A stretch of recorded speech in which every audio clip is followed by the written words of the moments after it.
Assalamualaikum warahmatullahi wabarakatuh. Perkenalkan, saya Ana Fauzia dari mahasiswa Sidiki PGRI Jombang. Di sini saya akan mewawancarai Ibu tentang permasalahan pembelajaran sekolah di masa COVID-19. Pertanyaan pertama, permasalahan apa saja yang dirasakan di masa pandemi? Di masa pandemi sangat banyak sekali permasalahannya, termasuk permasalahan ekonomi juga masuk dalam dunia pendidikan. Karena apa? Banyak sekali orang-orang yang bersekolah itu ada yang tidak mampu. Ketidakmampuan tersebut kalau kita mengadakan daring misalkan, itu ada salah satu atau beberapa wali murid itu ada yang tidak mampu untuk beli HP, bahkan untuk beli paketan. Karena apa? Setiap pembelajaran online itu memerlukan HP dan paketan. Itu ada permasalahan pertama. Yang kedua, kadang-kadang anak itu belum bisa memahami apa yang kita terangkan lewat HP atau lewat daring. Beda kalau kita langsung pembelajaran bertatap muka dengan anak, kita bisa lebih maksimal cara mengajar. Masalah yang kita hadapi selama ini di masa pandemi untuk pembelajaran. Apakah pembelajaran daring lebih efektif? Jelas kurang efektif. Karena apa? Seperti kita mengadakan daring tatap muka itu dari jam 7 sampai jam 12 misalkan demikian. Tapi kalau di rumah belajarnya itu anak-anak terkadang itu menunggu orang tuanya santai. Maksudnya itu karena orang tuanya itu tidak fokus pada pendidikan anaknya, karena orang tua juga harus mencari nafkah untuk keluarganya, untuk kebutuhannya.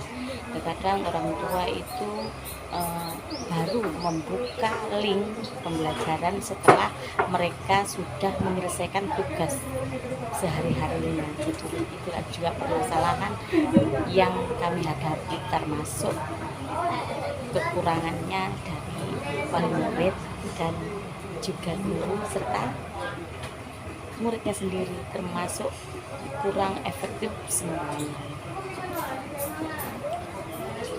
Terus bagaimana cara agar pembelajaran daring ini menyenangkan? Kalau misalkan daring ini harus menyenangkan, guru harus sering-sering membuat metode yang sekiranya tidak membosankan kepada anak. Tapi kembali lagi, karena anak sekarang itu bukan lagi bersama guru tapi bersama orang tua. Kembali kepada orang tua, bagaimana orang tua tersebut untuk mendampingi anak-anaknya untuk mengikuti apa yang jadi arahan pelajaran tersebut. Misalkan orang tuanya mengajak anak-anak untuk membuat atau menggambar atau membuat kolase, sedangkan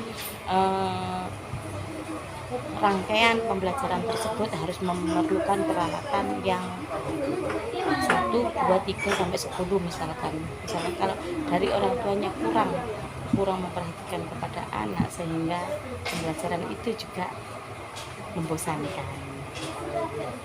Berarti untuk cara yang untuk tidak membosankan, berarti orang tua, guru, dan anak harus saling kerjasama. Bukan hanya gurunya saja mencari ide-ide baru, sedangkan orang tuanya itu harus mampu mendampingi, harus mampu mengarahkan agar anaknya menjadi serius mengikuti kegiatan pembelajaran tersebut. Lalu bagaimana cara orang tua membantu dan menemani anaknya? Cara orang tua membantu, seharusnya kalau kita itu mengetahui jadwal yang sudah ditentukan oleh guru, orang tua itu harus mengikuti sesuai jadwal atau berbenah pada waktu jam yang telah ditentukan. Berbenah maksudnya mulai mengawal anak dari jam yang sudah ditentukan sampai selesai. Setelah selesai pembelajaran anak, orang tua silakan untuk melaksanakan kegiatannya sendiri-sendiri, kegiatan orang tua. Tapi seperti itu kurang 100% dilakukan oleh wali murid saya, karena wali murid dari lembaga yang saya tempati itu adalah lembaga madrasah ibtidaiyah, termasuk ada kelas rendah. Kebetulan saya ini termasuk di kelas rendah, jadi sangat pengaruh sekali pendampingan orang tua terhadap kelas 1. Lalu bagaimana cara agar anak itu moodnya selalu baik, stabil?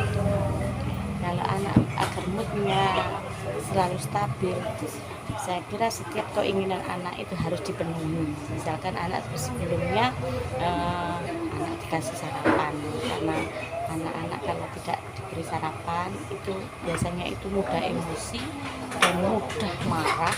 Karena apa? Karena perutnya lapar. Tapi karena sudah kenyang, dia itu sudah merasa nyaman, akhirnya membuat konsentrasi dalam pembelajaran itu. Termasuk mendisiplinkan setiap pagi harus mandi, harus sarapan. Itu juga dari orang tua. Karena misalkan kadang-kadang orang tua yang tidak memperhatikan keinginan anak, kebiasaan, kedisiplinan anak, itu menjadi juga tidak baik untuk ke depan anaknya. Kembali lagi kepada orang tua, karena yang saya ajar ini adalah anak kelas 1, jadi masih perlu bantuan orang tua, perhatian orang tua dalam hal keseharian anak-anak tersebut. Kan sekarang ini udah tatap muka ya Bu, ada yang sudah tatap muka, ada yang belum tatap muka. Menurut Ibu lebih enak tatap muka atau daring? Lebih suka tatap muka. Karena apa? Tatap muka itu bisa langsung mengetahui kemampuan anak, lebih tahu hasil anak. Karena apa? Kadang-kadang kalau kita melakukan kegiatan daring, bisa saja orang tua yang mengerjakan. Terima kasih Bu atas pernyataannya atau jawabannya ini. Terima kasih. Sama-sama. Sukses ya untuk Mbak Ana yang sekarang kuliah semester 1 di PGRI. Sukses selalu. Terima kasih. Terima kasih Bu.